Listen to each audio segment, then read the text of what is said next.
녹화를 한번 시작을 해보겠습니다. 중간중간 끊어서 너무 길게 하면은 들으시는 게 어려울 테니까 중간중간 끊어서 해볼게요. 혹시 이제 그만 듣고 나가셔야 되면 말씀해 주세요. 그러면은 그까지 하고서 멈추다가 뭐 내일 하던가 다시 한번 생각해 보겠습니다.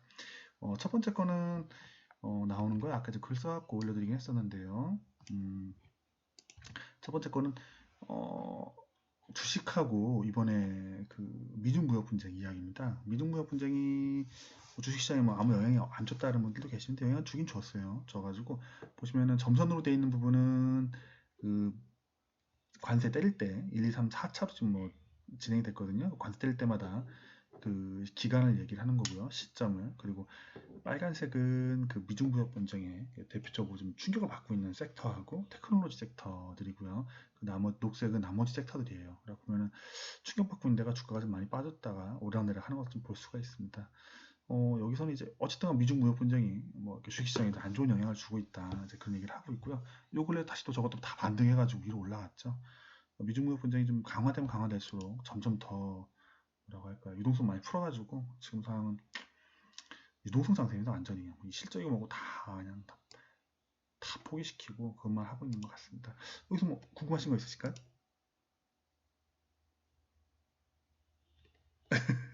예, 다 같이 풀어야 되는데 뭐 사고가 자꾸 터지니까 터질 때마다 계속 조금씩 풀고 있어요.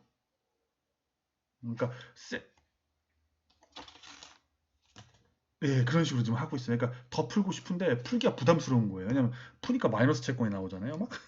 그래서 이제 좀 많이 함께 풀었던 게 이제 저기 중간에 보시면은 저희가 19년 1월이 있거든요. 이때 좀 많이 풀었어요. 다 함께 달겨 들어가고 좀 많이 풀고 이때부터 이렇게 쭉 한번 밀어 올렸거든요. 다시 한번 표경 한번 보여드릴게요. 보시면은 1월에 그때 좀 많이 풀었어요. 많이 풀어가지고 쭉 한번 밀어 올렸다가 그 후에 또 이제 관세 때리고 싸운다고 하니까 또 떨어지는데 이때 유동성이 줄었었거든요. 글로벌 그 머니 서플라이 플록시 있지 않습니까? 저희가 추적하는 거. 요 근래 10월 달에 또 돈 집어넣어 갖고 지금 우리 한 8월 달 한참 잘 나갈 때 정도. 여기도 8월 달 수준이 나오네요. 여기 이제 지금 다시 돈을 퍼부어 갖고 어느 정도까지 올렸냐면요. 여기 4라고 써 있는 곳, 그 근처에 줄었을 때만큼 좀 다시 또 돈을 밀어 넣었거든요. 그래갖고 뭐 관세, 그러니까 동글동글하게 돌아가는 그림이 있었습니다. 뭐냐면 경기가 안 좋아지면 트럼프가 조용히 있고 연준이 돈을 공급하면은 다시 또 트럼프가 힘이 나가지고 중국을 때린다. 이게 뺑글뺑글 돈다. 이제 그런 얘기가 있었거든요. 트럼프는 연준이 대준 돈 가지고서 뭐 주식시장이 다시 좋아지면 중국 공격해갖고 주식값 떨어지면 다시 또 조용. 또 연준이 돈 풀어줘갖고 주식값 올라가면 또 공격. 막 이게 뺑글뺑글 돌다가 지금은 좀 선거 얼마 안 남아서 그런지 조금 좀 조용해지는 것 같습니다. 근데 뭐 지표들이 안 좋아지니까 그런 게 아닌가 생각이 듭니다. 그래서 좀 문제가 있다라고 IMF는 보고 있습니다. 그리고 이제 그 다음 거 넘어가면요. 그 다음 건 뭐냐면 이제 채권 쪽 이야기입니다. 그래서 채권이 지금 금리가 좀 많이 내려가고 있다. 이제 그런 얘기를 하고 있거든요. 뭐 내려가는 거 알고 있죠. 근데 이제 재밌는 건 뭐냐면 작년이 이맘때 있지 않습니까? 이맘때 그 시티뱅크라고 있지 않겠습니까? 그 미국의 제일 큰 은행이죠. 시티뱅크 사장이 나와서 그랬어요. 그때 야 금리가 5%까지 올라갈 것 같다고. 미국 경기 좋으니까요. 그래갖고 막 우리만 좋으니까 뭐안 되면 올라갈 거야. 예, 안녕하십니까? 그런 말을 하는데 뭐 그 후에 지금 제로금리가 지금 와서는 이제 1년 만이죠. 1년 만에 야 제로금리 갈 수도 있을 것 같아. 막 이런 얘기를 하고 있거든요. 그래서 뭐 정말 금융 상황을 잘 모르는 것 같습니다. 사람들이 앞날을 정말 점칠 수가 없어가지고 이런 상황이 발생하는 것 같아요. 그래서 어, 향후 어떻게 될 건데? 라고 물어보시면 모르겠어요. 아무도 몰라요. 그러니까 세계에서 미국 제일 큰 은행 시티뱅크의 사장도 모르고요. 안다고 하면 거짓말이에요. 왜냐면은 알면은 바로 채권에다가 몰빵 쳐가지고 선물 옵션 동원해가지고 돈을 크게 벌 수 있거든요. 근데 잘 모르니까 그러는 거죠. 요 근래 또 그 독일 10년물 금리 막 올라와가지고 금리가 막 넘어 올라가고 있는데 얼마 전에 그거 낙인인가요? 뭐 어떻게 돼갖고 독일에 넣었던 10년물 국채 금리에 물려있던 채권들 전부 다 녹아버리지 않았습니까? 96%까지 손해보시고 그랬죠. 근데 지금은 이제 그걸 범위 너무 벗어났거든요. 그러니까 시장은 정말 어려운 것 같습니다. 판단하기 먼저. 근데 당장은 이제 크게 봐서는 시장에서는 망조가 들지 않았냐 이렇게 보고 지금 금리를 내리고 있는 것으로 있는 게 맞을 것 같습니다. 그리고 10년짜리든 5년짜리, 1년짜리든 신경 안 쓰고 다 채권금리가 떨어졌다 정도로 볼 수 있겠습니다. 그리고 좀 밑에 내려가면요. 앞으로 채권이 어떻게 나올 건가 이제 그 얘기가 나옵니다. 그래갖고 뭐 지금은 마이너스 채권도 좀 있고 그리고 이제 뭐 이런저런 채권들이 있는데 2에서 3%짜리 3%짜리 채권은 아예 사라져버리고 2에서 3%짜리가 전부 다 1%에서 2% 정도 수익률로 다 접근을 해가지고 1, 2%짜리가 대부분의 한 절반 정도의 시장을 차지할 것이다 라고 이야기를 하고 있습니다. 이게 뭐가 필요한데 라고 하면 이 말대로 되면은 향후에 뭐 은행하고 보험사 주가가 꽤나 악영향을 받을 것 같아요. 금리가 너무 낮으니까요. 그리고 예전에 이제 고수익 채권을 이제 큰 높은 이자에 채권 팔았던 것들은 되게 이제 큰 상처로 돌아오겠죠. 왜냐면 이제 돈을 벌어갖고 그걸 떼어줄 수가 없으니까요. 그러니까 생명보험사한테는 거의 뭐 아픈 날 되지 않을까라고 생각할 수 있겠습니다. 미중국 분쟁은 이 정도까지 볼 수 있겠고요. 다음에 금융 컨디션 이야기를 한번 볼게요. 금융 컨디션 보면은 금융 상황이죠. 돈을 잘 풀어주고 있는가, 아니면 돈을 좀 잘 안 풀어주고 경기 뭐 안 풀어주고 금융을 좀 쪼이고 있는가, 이제 그 이야기인데요. 이 그래프를 한번 보시죠. 그래프를 보시게 되면은 맨 밑에 보면 녹색으로 미국이 나옵니다. 유나이티드 스테이츠 나오고, 그다음에 유럽 에어리어라고 나오죠. 유럽 애들 얘기 나오고요. 빨간색으로 중국도 있고요. 그러면 노란색으로 Other Advanced Economics라고 나와 있습니다. 일본일 가능성이 높겠죠. 근데 여기서 중요한 건 이제 중국이죠. 중국이 보면 이제 위에 있잖아요. 타이트닝이라고, 그러니까 0보다 위에 있으면은 금융을 좀 쪼이고 있는 거거든요. 중국은 이제 금융을 쪼이고 있습니다. 뭐 그렇게 맞겠죠. 왜냐면 이제 얘네들도 그림자 금융이 너무 커져가지고 문제가 많았었거든요. 그리고 금융을 풀게 되면 좀 부동산에 버블이 붙어가지고 어마어마할 겁니다. 얘는 부동산 버블 대단하니까요. 근데 미국 주가가 좋은 거는 뭐 여기도 좀 그림이 나오지만 다른 어떤 나라보다도 이제 되게 금융을 약화시키고 있죠. 금리도 내리고, 금리 안 내리면 다른 정책들 뭐 양적 완화든 뭐든 이용해가지고 오늘도 보니까 뭐 돈 더 풀려고 하는 것 같더라고요. 유럽도 뭐 재정 어마어마하게 풀었죠. 할 수 있는 건 다 할 거야 막 뻥카 날리면서 여기까지 왔는데, 마이너스 채권 이제 뿌리다 이제, 아니 돈 뿌리다 이제 마이너스 채권까지 나오는 이제 그런 모습도 보이고 있습니다. 예, 안녕하십니까 왕길님. 그래서 그 정도 생각할 수 있을 것 같아요. 미국은 지금 최대로 돈을 풀고 있다. 뒤에 가보면 미국이 얼마나 돈을 풀고 있는가를 한번 설명해주는, 아니죠. 지금 이제 어떻게 금리를 운영하고 있는가를 설명해주는 내용이 나옵니다. 그래서 근래에 금융 컨디션은 사실 주가랑 같이 움직입니다. 금융 컨디션이 완화적이면은 주가가 좀 많이 올라가고요. 금융 컨디션이 좀 타이트닝이라고 하죠. 꽉 조이면 주가는 덜 올리고 그러는데요. 이건 이제 뭐냐면 이제 무허가 금융 컨디션을 지금 주도하고 있는가 설명해 주는 거거든요. 지난 1, 2, 3분기에 보시면 파란색은 이제 금리예요. 인터레스트 레이트라고 나와가지고 금리 인하가 금융 컨디션이라는 거, 금융 상황을 좀 주도하고 있다 정도로 생각하시면 좋겠습니다. 첫 번째는 유나이티드 스테이츠 나오니까 미국이고요. 유로 에어리아니까 유럽이겠고요. 아더 어드밴스니까 아마 이거는 일본 정도? 일본하고 호주하고 뭐 캐나다 정도 이렇게 생각하시면 되겠습니다. 이거 차이나하고 중도 나오죠. 그리고 전체적으로 금리가 워낙 많이 떨어져가지고 이 금리가 금융 상황을 조금 더 원활하게 쉽게 좀 접근할 수 있게 만들어주고 있다 정도 생각하시면 되겠습니다. 그래서 돈이 넘쳐난다는 거죠. 근데 여기 보면 이제 포트폴리오 투자 얘기가 또 다음번에 나오거든요. 포트폴리오 투자 얘기를 왜 보냐면요. 딱 보시면 포트폴리오 투자 이 얘기가 나올 때 주가가 정말 빠졌었어요. 빨간 거 보이시죠? 밑에 빨간 거가 몇 번 있었는데 주가가 빠졌었던 때인데요. 지금 또 빠지고 있어요. 작년 말에도 좀 많이 빠졌었고요. 그 전에 2016년, 17년 사이에도 한 빠진 적이 있었고 17년에 빠진 적이 있었네요. 그러니까 이제 외국인 투자자들이 팔고 나간 거랑 비슷하게 보시면 됩니다. 그러니까 파란 거는 채권 사러 들어온 거고요. 빨간 거는 주식 사러 들어온 건데 지금 같은 주식을 좀 팔고 나가네 정도 생각하시면 되겠습니다. 그리고 옛날 같은 팔고 나가면 보통 주가가 빠졌었습니다. 지금 많이 빠져 있죠. 많이 빠져 있고 삼성전자나 뭐 하이닉스 빼고 나면 주가 지수 많이 내려와 있습니다. 그 정도 생각하시면 될 것 같고요. 레버리지론에 대해서 되게 고민이 좀 많으신 것 같아요. 그 IMF 쪽에서. 왜냐면 이제 워낙 그 안 좋은 채권을 가지고서 만들어낸 거라서요. 붉은색은 레버리지 신용, 그러니까 잠시만요. 지금 올려드린 표를 좀 설명해 드려 보면요. 어, 은행 말고 은행 외에 그 금융기관들이 존재를 하거든요. 논뱅크라고 부르는데 보통 뭐 보험사 될 수 있고 아니면 단자회사 아니면은 뭐 종금사 이런 거 있는데요. 보통 여기가 이제 불타오르거든요. 왜냐면 은행은 정보가 하도 많이 옛날에 너무 불이 많이 나서 그래요. 불이 많이 나가지고 막아내려고 이것저것 규제를 많이 하는데 이런 뭐 단자사, 종금사 아니면 뭐 어떤 이름이든 간에 은행 외의 금융기관들은 위험을 지게 돼요. 그 위험을 갖다 몇 가지 나눠본 거죠. 그래갖고 뭐 리퀴디티 미스매치, 뭐 모라토리엄 미스매치 써 있는데 그런 건 다 상관없고요. 빨간색이 좀 중요하니까 빨간색을 보죠. 올해 4월하고 지금 상황인데요. 빨간색은 레버리지하고 크레딧 리스크라고 나와요. 그러니까 뭐 신용이 많이 좀 악화됐으면 어쩌지? 뭐 이 정도로 생각하시면 되겠습니다. 그래갖고 중국 쪽이 뭔가 빨간 게 좀 많이 있죠. 돈 좀 너무 많이 빌려줬고 그쪽에 문제 생겼다 정도로 봐주시면 되겠습니다.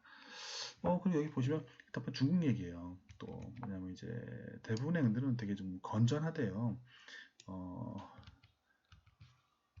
안녕하십니까? 지금 올려드린 걸 보시면요. 설명도 같이 올려드릴게요. 이게 좀 꽤 중요한 거라. 사람 다 함께 중국을 좀 걱정을 하고 있어서 이제 그렇습니다. 중국이 제일 크고 시뻘겋게 표현이 되어 있는데요. 밑에 X축은 토탈 클레임이라고 되어 있는데 얼마나 돈을 빌려줬을까? 뭐 이 정도로 빌려줬냐, 대출량 얼마냐 정도 생각하시면 되겠고요. 중국 당연히 크겠죠. 뭐 덩어리도 크고 경제 규모도 크고 돈을 좀 많이 내보냈던 게 맞습니다. 그리고 높이 Y축이라고 하죠. 오른쪽에 있는 10, 20, 30 올라가는 거는 얼마나 취약하게 빌려간 사람이 얼마나 취약하냐 얘기인데요. 중국이 제일 취약해요. 뭐 그렇겠죠. 걔는 뭐 경기 지금 되게 안 좋으니까요. 근데 웃긴 건 거기 한국이 있어요. 중국보다 조금 더 밑으로 보시면은 TUR 터키죠. KUR 한국이고요. BRA 브라질이고요. IND 인도예요. 그러니까 한국이 지금 전혀 셋다고 지금 같이 되는데요. 뭐가 이렇게 취약했을까요? 우리가 생각해보면 전세자금 대출입니다. 개인 대출로 뭔가 좀 약간 이상하다라고 보고 있다고 생각하시면 되겠습니다. IFS도 걱정이 되겠죠. 걱정보다 뭐 니네도 브라질하고 동급이야. 우린 브라질하고 동급 아닌 것 같잖아요. 근데 걔네들은 그렇게 바라보고 있습니다. 위에 보시게 되면요, 그 은행들 자본 문제 얘기가 지금 나옵니다. 우리 요거를 왜 지금 봐야 되냐면요. 그러니까 중국 은행들 먼저 설명해드려야 되겠네요. 파란 거는 스트롱거라고 써 있어요. 이제 뱅크 캐피탈라이제이션이라고 나오는데요. 은행도 자본금이 있거든요. 뭐 자본금이 있는데 은행은 뭐 보통주라고 저희가 보통 사는 거 있지 않습니까? 주식? 보통주는 티어1 자본, 이제 보통주 자본인데요. 그건 다 날려도 상관이 없어요. 그 자본만큼. 왜냐하면 주주들이 손해를 보고 마니까요. 근데 우선주 같은 경우에는 또 다르잖아요. 되게 물어줘야 되니까. 그래서 자본금을 나눌 때 스트롱거하고 에버리지, 위커 해가지고 아주 되게 강한 자본, 그리고 중간 자본, 약한 자본 이렇게 나눠놨습니다. 그래서 좀 강한 자본이 좀 많으면 좋겠네 정도 생각하시면 되는데 보면 미국 같은 경우에 녹색으로 좀 있죠. 그리고 이제 기타 뭐 선진국 같은 경우에 좀 녹색이 좀 더 많습니다. 근데 중국 보시면 어떻습니까? 녹색이 아예 없습니다. 그리고 얼마 전에 우리 한국은행에 발행한 중국 은행들의 시중은행들의 영구채 발행 문제 얘기가 나오거든요. 뒤에가 또 나올 건데요. 그거에 대해서 자본금이 부족한 거예요. 뭔가 위험한 건 많고요. 보면 위커라고 WEAKER 하고 빨간색으로 뭔가 밑에 있잖아요. 뭐좀 유럽도 많고 많이 있고 유럽이 더 많네요. 그렇죠, 중국보다. 근데 어쩔 수가 없어요. 왜냐면 거기는 이탈리아도 있고 스페인도 있고 그리스도 있으니까요. 걔들이 피그라고 불리는 애들이 워낙 약했으니까 자본 문제에 대해서 좀 약간 약점이 있는 것 같습니다. 그래서 지금 터지게 되면 저 빨간 거 있잖아요. 빨간 거, 빨간색. 쟤들이 터져주는 겁니다. 유럽이나 아니면 중국 터져야 되겠죠. 아니면 이제 미국에는 시에로나 이렇게 예상을 하고 있는 건데요. 어떻게 좀 더 봐야 되겠죠. 중국 얘기가 본격적으로 나옵니다. 이제 이따가 아예 그냥 중국 얘기가 확 나오는데요.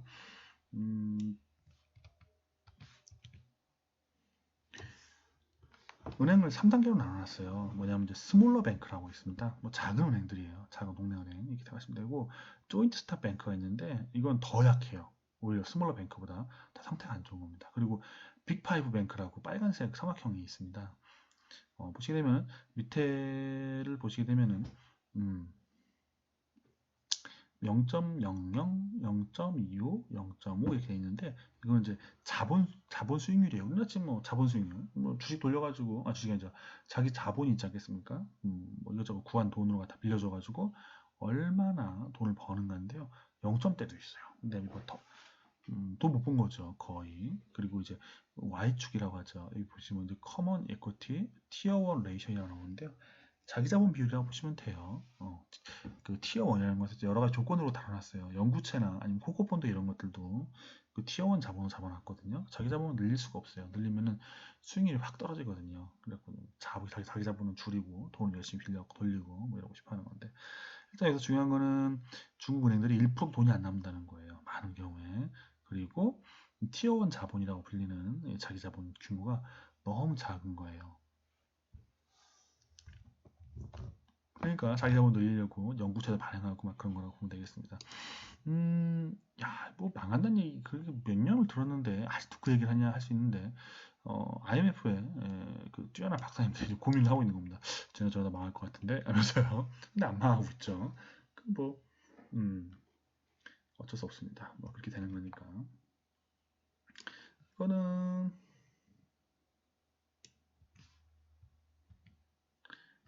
비금융 회사 중에 금융업을 하는 회사가 있겠고 이제 비금융 회사가 있잖아요. 그러니까 보통 일반적으로 이런 제조업체라고 생각하시면 되겠죠. 이제 걔들에 관한 이야기인데요. 음, 부채 문제가 조금 더 악화됐느냐, 뭐 덜 악화됐느냐 이 정도로 봐주시면 되겠습니다. 그리고 2009년하고 2019년 10년 동안에 부채가 어떻게 했을까 이 얘기인데 다 악성입니다. 악성이 더 얼마나 많아지는가. 근데 보면 가장 왼쪽에 중국이 나오고 그 다음에 스페인이 나옵니다. 스페인이 2009년에 난리였죠. 나라가 망했으니까요. 그 정도로 이제 뭔가 부채들이 뭐 투기 등급 부채들 많아지고 분홍색은 투기 등급이거든요. 데비트 리스크면은 뭐 ICR 1이라고 써 있는데 아마도 이게 자기 자본 뭐랄까 이자 보상별 1배 미만을 얘기하는 것 같습니다. 그러니까 돈 벌어서 1배 돈 벌어서 이자도 못 내는 회사를 얘기하는 것 같은데요. 보면은 이제 스페인 가장 왼쪽에 있는 게 중국이고 그 다음에 스페인인데요. 스페인 이제 빨간 게 많이 있다가 좀 많이 줄어든 걸로 나온 거 말씀 비슷한 것 같습니다. 근데 그 뒤에 보면은 미국이 나옵니다. 미국이 있는데 여기 재밌는 건 뭐냐면 미국이 이렇게 보면 생각보다 멀쩡하지가 않아요. 빨간색이 많아요. 어, 빨간색이 많아요. 빨간색이 많아갖고 얼추 중국만큼은 안 돼도 얼추 비슷하게 있는 것 같아요. 프랑스도 빨간색이 되게 많죠. 생각보다. 뭘까요? 부실한 게 많은 거라고 보시는 게 맞겠습니다. 일본은 줄어들었죠. 아까 이제 좀비 기업 얘기가 나왔었지 않겠습니까? 아침에 그 좀비 기업이라고 보셔도 되지 않을까라고 한번 상상을 해봅니다. 딱히 맞을까? 근데 이자도 못 벌면은 좀비죠. 그거는 회사 망해야 되는데 안 죽고 살아가지고 쫙 돌아다니는 그런 거라고 보시면 되겠죠. 그 정도로 보고 봐주시고, 그러니까 미국도 만만치 않다 정도. 그리고 이번에 보실 거는 이제 정부 부채, 항상 정부 부채를 이제 걱정을 많이 해왔었죠. 뭐 정부는 그래도 잘 넘어가는데 기업들이 보통 터져왔었죠. 정부가 망하는 경우는 없냐? 아닙니다. 옛날에 많이 망했습니다. 옛날에 많이 망해가지고 역사를 바라보게 되면 서양 애들은 되게 겁이 많이 날 거예요. 많이 망했으니까. 우리는 왜 겁이 안 나죠? 우리는 역사가 짧아서 이제 뭐 은행이 자빠지고 국가가 자빠지는 꼴을 많이 못 봐서 그렇습니다. 그리고 막 200년, 500년씩, 아니면 500년씩 나라를 갖다가 유지시키는 민족이라서 이렇게 뭐 국가가 자빠지면 못 봤지만 유럽 같은 게 자주 자빠져가지고 그에 대해서 백인들은 좀 걱정이 많은 게 아닌가 생각됩니다. 그럼 뭐 세계 1등에 뭐 무소부위의 1등 빚쟁이니까 일본이 있기 때문에 1등은 못 먹습니다. 2등은 이탈리아, 3등은 뭐 스페인 SGP가 뭔지 모르겠네요. SGP 여기 제가 미국이 나옵니다. 그래갖고 이제 뭐 미국 애들은 그냥 돈 찍어갖고 쓰자고 그런 얘기도 많이 하는데요. 일단 뒤에 가보시면 한국도 있어요. 한국도 있어 그 부채 비율이 되게 낮다, 높지 않다 정도로 저희 이제 사용을 할 수가 있겠습니다. 한국 한 표시하고 한번 볼까요? 한국도 되게 운영 잘하고 있어요. 나라 거의 뭐 최고 수준이죠. 운영은 더 잘할 수 있는 거 아니야? 더 잘하기 쉽지 않아요. 부채도 얼마 없고 뭐 하는데 뭐 크게 지장 없으니까 그런 것 같습니다. 그러니까 뭐 한국은 괜찮아. 나머지들은 어떻게 되는데? 난 모르겠어. 국가부채 때문에 망하지 않을 것 같다. 그 정도로 생각하시면 되겠고요. 이제 가계부채를 한번 볼게요. 가계부채하고 집값 변화인데요. 조금 좀 여기 도표도 이상한 것 같아요. 왜냐면 이제 몇 년 사이에 서울은 100% 오른 데가 많은데 여기대로라면 서울 집값 하나도 안 올랐어요. X축이죠. X축은 가계부채 문제예요. 가계부채가 한국이 거의 100%에 다가섰다는 거를 설명해 주고요. Y축은 집값의 변동이에요. 그리고 이제 지난 2008년 3분기서부터 2018년 4분기까지 약 한 10년이죠. 10년간의 주택가격 변화를 갖다가 Y축에다 표현을 한 겁니다. 홍콩이 제일 많이 올랐죠? 100%인데 이게 실질 가격이에요. 물가를 뺀 거라서 우리가 직접 보게 되는 건 저보다 높게 되죠. 한국은 거의 0%에 가까워 있는 것 같은데 0%는 아니니까 어쨌든 뭐 오른 거 반영하시겠는데 뭐 엄청나게 많지는 않습니다. 그래서 어쩔 건데 라고 하면은 가계부채하고 집값 상승하고 같이 이제 연동을 지금 보통 가지게 되는데요. 그림을 그려봐도 대략 중간쯤 해하고 이제 그래프가 지나가는 걸 알 수가 있습니다. 그래프 한번 다시 공유를 해볼게요. 가계부채가 많아지면은 뭐 집값도 많이 올라가네 뭐 정도의 이야기가 될 것 같습니다. 그래서 지금 우리 올라가고 있니? 많이 올라가고 있죠. 뒤에 한번 보자. 자, 이번에 보실 건요. 지금 뭐 우리는 자꾸 뭔가 안 좋아질 거야 하는데 잘 버티고 있어요. 왜 그런가에 대해서 여기 설명이 나옵니다. 나오는데 표가 좀 커다란데 오른쪽 표에 하나만 지우 있게 보시면 돼요. 다른 건 다 필요 없고요. 요것만 표시를 다시 할게요. 오른쪽 왼쪽 설명 좀 해드려야 되는데 잠시만요. 설명 한번 해드려 보겠습니다. 뭐 이거는 이제 통화정책 갖고 매크로 프로덴셜이라는 거예요. 왼쪽을 보시면은 왼쪽은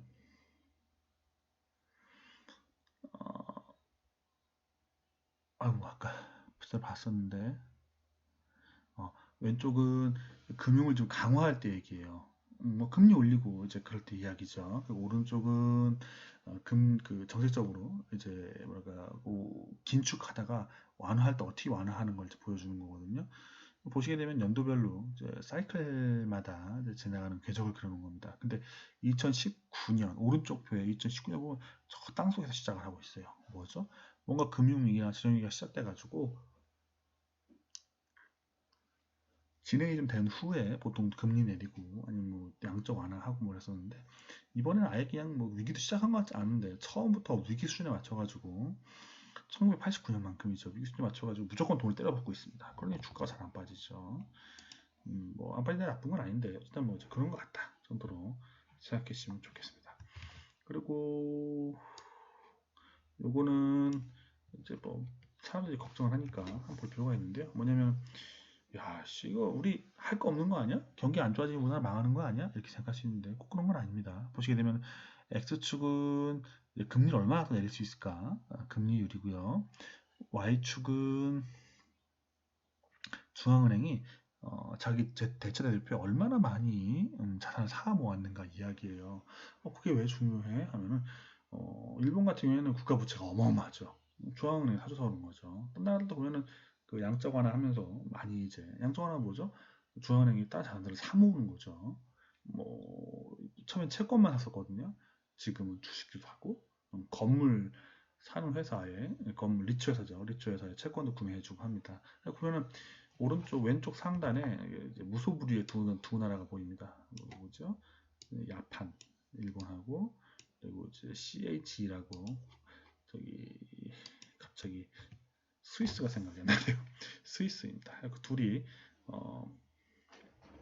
지금 금리 마이너스 금리 놀이 하고 있고 마이너스 가 있죠. 마이너스 금리 놀이에다가 더해서 은행 중앙은행이 엄청나게 자산을 지금 늘려놨습니다. 경기 부양을 위해서.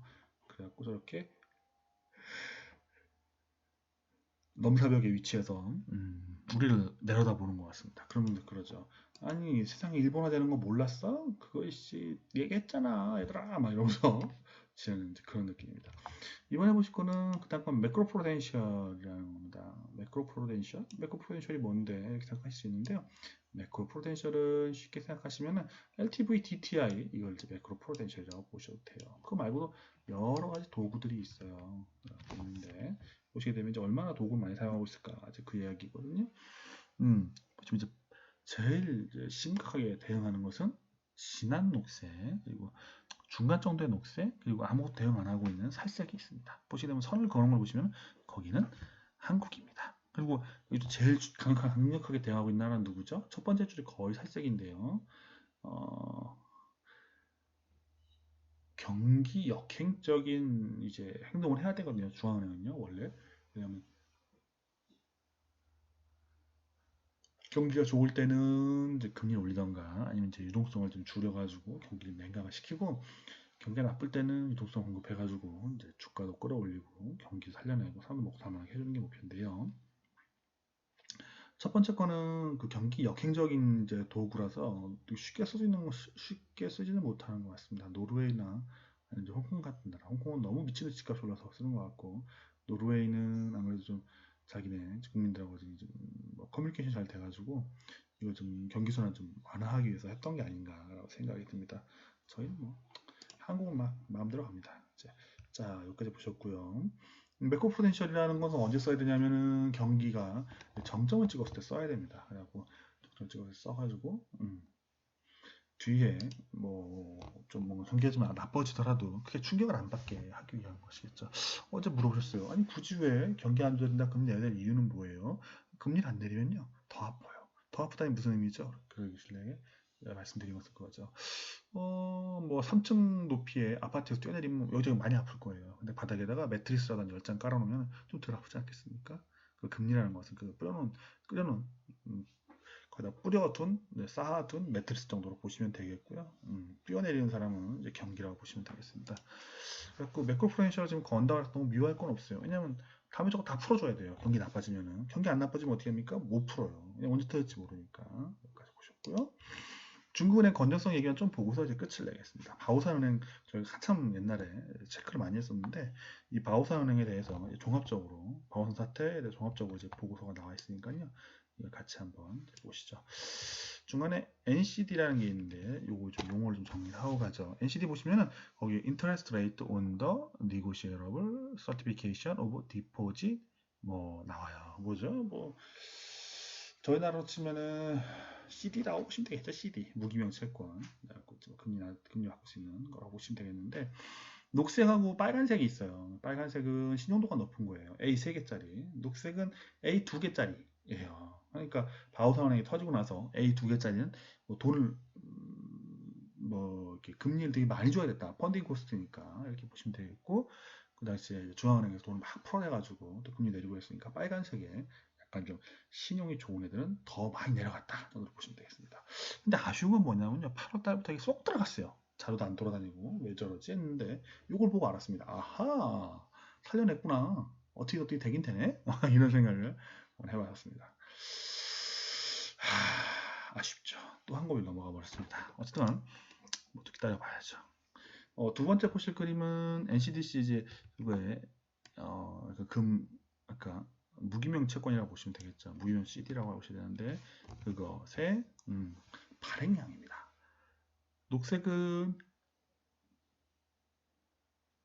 A 3개짜리 트리플 A의 채권 발행량이고요. 빨간색은 A 플러스나 2A 플러스의 그러니까 좀 약간 트리플 A보다는 뭐라 할까요? 그 격이 조금 낮은 좀 위험한 채권 발행량입니다. 보시게 되면은 채권 발행량이 훅 줄어버리죠. 녹색과 빨간색의 차이가 꽤 큽니다. 생각보다. 어쩔 수 없습니다. 위험도 때문에 이제 바오산은행 터지고 나서는 겁이 나고 피해 다닌다 정도로 봐주시면 될 것 같습니다. 좀 보시면요, 그러면 이제 스몰뱅크가 어디서 돈을 구해오는가 여기 나오는데요. 앞에 조인트 스탁 뱅크라는 게 있다는 걸 잊으면 안 돼요. 그 뭐죠? 뭐 돈 모아고 하는 뭐 지역 은행 정도로 보시면 될 것 같아요. 중요한 거는 이게 많으면은 요즘 표가 높으면은 그 은행은 좀 위험한 거예요. 왜냐하면 도매금융시장에서 돈을 끌고 온다던가 아니면은 뭐 무기명 채권 팔아 돈 끌고 온다던가 그런 얘기인데 질이 별로 안 좋아요. 은행에 제대로 좀 돈 빌려가야 되는데 그게 좀 안 되고 있다. 아예 저 졸린가 봐요. 졸렸고 정신이 없네요. 거의 다 왔는데 여기서 졸리면 안 되죠. 계속 보겠습니다. 그러니까 은행들이 돈이 부족해가지고 이제 어떻게 돈을 끌고 오는가 이제 예금을 받는데 예금을 못 받으니까 도매금융에 돈을 끌어다가 지금 사업을 하고 있다 정도로 봐주시면 될 것 같습니다. 앞에 거랑 좀 연관되는 내용인데요. 자, 그래프를 한번 보시고 같이 말씀드려 보겠습니다. 여기도 조인트 스탑 뱅크가 나옵니다. 이렇게 설명을 해드리면 되겠고요. 보이시죠? 여기 보면 이제 빅5라고 나오는 하늘색이 제일 중요한 은행들이고요. 자금을 어디서 구해오는가요? 첫 번째 보게 되면은 X축은 홀세일 펀딩이라고 되어 있어요. 도매금융이에요. 도매금융 돈을 끌고 오는 거고, Y축은 Non-Loan Investment Asset이라고 나와요. 대출해준 건 아니고 뭔지 모르겠는데 뭔가 투자를 한 거야 라고 보죠. 합척 100%가 나옵니다. 왜냐면 그래야지 뭐 있는 돈 갖고 하는 거죠. 빌려다가 할 수도 있긴 하겠죠. 근데 전반적으로 보면은 홀세일 펀딩을 꽤나 많이 받고 있다는 걸 저희가 알 수 있어요. 30% 이상이 되게 많거든요. 도매금융 돈 많이 끌어오는 거죠. 이 논론 인베스트먼트 에셋이라고 Y축이 있는데요. 아까 말씀드렸죠. 이거는 하라는 저축을 안 하고 딴짓하는 것을, 대출 안 하고 딴짓하는 것을 볼 수가 있습니다. 중국 정부 뭐 어쩌라고 뭔가 좀 뭐 터진 바오사 은행이 이제 군계 일학이에요. 왜냐면 이제 군계 일학? 첫 단어인지 모르겠네요. 도매금융에서도 좀 잘 하고 있었고, 돈 잘 벌고 있었고, 아니면 돈 투자 많이 돌리고 있었고, 그거도 이제 비은행 금융기관, 아니, 비대출 자산을 많이 보유한 것이 바오산이었어요. 대출이나 해주지 딴짓하다가 터졌다 정도 보셔도 이제 무방할 것 같습니다. 이 시간이 벌써 저희가 11시가 돼가지고 정신이 없어요. 여기서 잠깐 멈췄다가 내일 아침은 안 되겠고 내일 오후쯤에 내일 서울에 목요 모임 하러 올라가거든요. 그때 좀 다시 찍어 보도록 하겠습니다. 아유, 늦게까지 들어주시면 감사합니다. 지금 11시 3분이어가지고 여기서 멈췄다가 내일 더 진행을 해보겠습니다. 그럼 오늘도 즐거운 밤 되십시오. 감사합니다.